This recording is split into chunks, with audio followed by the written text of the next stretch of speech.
Nobody thought this questionnaire was necessary. The day after the Challenger broke apart, 106 students wrote down how they had heard the news. 2.5 years later, 44 of them wrote it down again.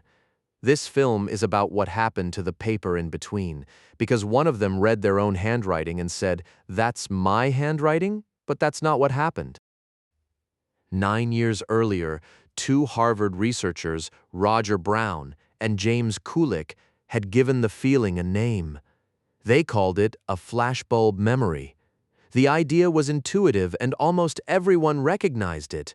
When something shocking enough arrives, the mind does not simply record the event, it photographs the room, where you were standing, what you were holding, who turned and told you.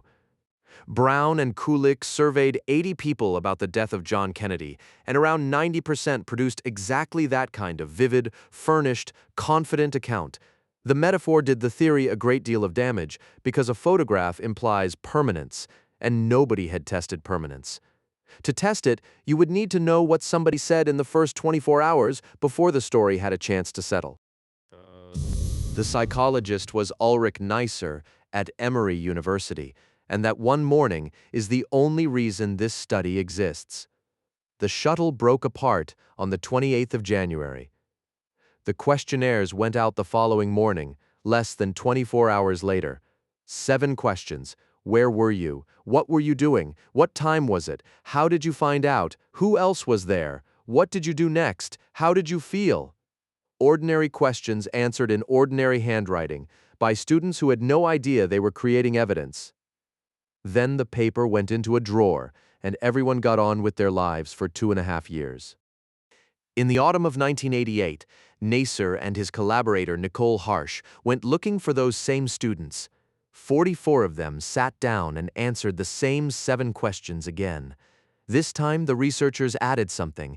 They asked each student to rate how confident they were that their memory was accurate on a scale from 1 to 5. And they asked one more question, almost as an afterthought. Had they ever filled out a questionnaire about this before? 11 of the 44 said yes. 33 had no idea they had already answered these questions in their own handwriting 2.5 years earlier. Then the researchers compared the 2 sets of paper, scoring each of the 7 answers against what the same person had written the morning after. The average score was 2.95 out of 7. 11 students scored 0, not approximately right, not right about the room and wrong about the time.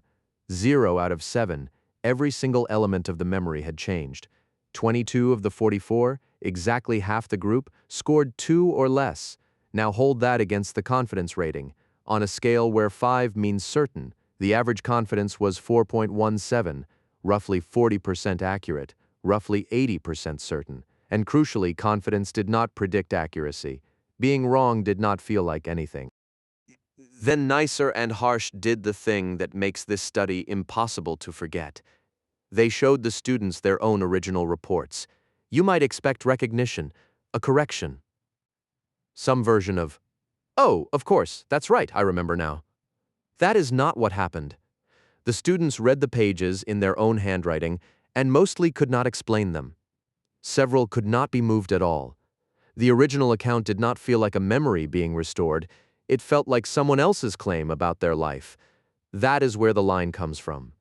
That's my handwriting, but that's not what happened. The drift was not random, and this is the part that should genuinely unsettle you.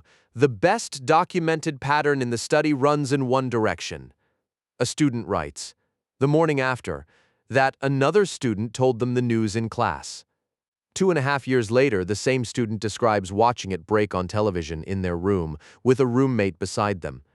Think about why that particular story wins. By 1988, the shuttle breaking apart had become a television memory for an entire country. It had been replayed for years. The televised version was how everybody had seen it, so it became how you must have seen it too. Memory here is not behaving like a filing cabinet with a retrieval problem. It is behaving like a reconstruction, assembled fresh each time, out of fragments, expectation, and whatever version of the story has become standard. Which raises an obvious and much more uncomfortable question. If a memory can be rebuilt without you noticing, can one be installed? In 1995, Elizabeth Loftus and Jacqueline Pickrell tried it. 24 participants were given short accounts of childhood events supplied by an older relative who could vouch for them. 3 of the stories were true. One was not. At around age 5, you were lost in a shopping mall. You cried, an elderly woman helped you, and your family found you again. About a quarter of the participants came to report remembering it, fully or partly, and they did not merely agree. Some furnished it. They described the woman, the store. What they had been feeling, details that were never in the script they were given, because those details were not being recalled, they were being generated. This stops being a curiosity the moment a memory is used as evidence. An eyewitness does not present a confidence interval. They present a person in a courtroom saying they are certain. Loftus has since testified in hundreds of cases on exactly this point, and it is a hard argument to make because it asks a jury to accept something that contradicts their own experience of remembering. The Challenger questionnaires are the cleanest answer to that objection, and they are clean precisely because nobody designed them as a trap. The students were not lying, they were not coached, they were not under pressure, they were ordinary people confidently and sincerely wrong, holding the proof in their own handwriting. Now, the part that most videos on this subject leave out, none of this means memory is fiction. Most of what you remember is broadly true, and the students in this study were wrong about the frame around the event, not about the event. Nobody forgot that the shuttle broke apart. The mall study has also been argued over for 30 years, a pre-registered replication in 2023, and a serious critique of how the memories were judged in 2024.